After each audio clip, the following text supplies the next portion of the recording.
Good morning mga kachabi mang yan. Ayan o. Lamig na dito. May fog na. Kala nyo usok lang yan. Pero hindi po usok yan. Fog yan. Fog. So, diba?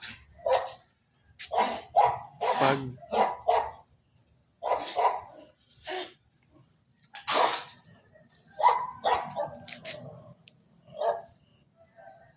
Nag-uumpisan na yung lamig dito. May fog na.